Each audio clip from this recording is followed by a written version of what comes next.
Hi guys, welcome back to Perfect Eats. If you guys are new here, my name is Emma and I make easy breezy recipes for those of you guys who are new to cooking. Today we're gonna make a Chinese style steam pomfret, so here's what you need. Finely chop around 2 stalks of coriander, 2 inches of ginger cut into strips, 2 stalks of spring onions cut into an inch's length, 3 chili padis sliced, 1 red chili sliced, as well as 1 egg tofu sliced. For this recipe, I'll be using a pomfret, so make sure you clean the fish, ensure the gills and the guts are all removed. And I'm going to make a few slits on the fish so that it's gonna be evenly cooked. And also, I'll be rubbing some salt on both sides of the fish so it won't leave any fishy smell.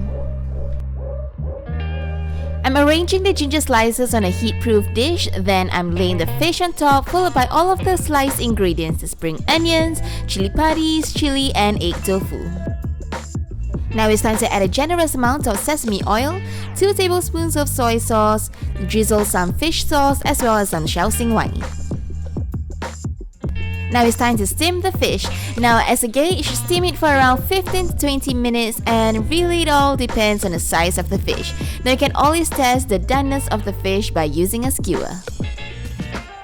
And that's it, you guys. I hope you guys enjoyed this recipe and let me know what you guys think. Be sure to like and subscribe to Perfect Eats on YouTube, as well as follow us on Instagram for more easy breezy recipes. Bye guys!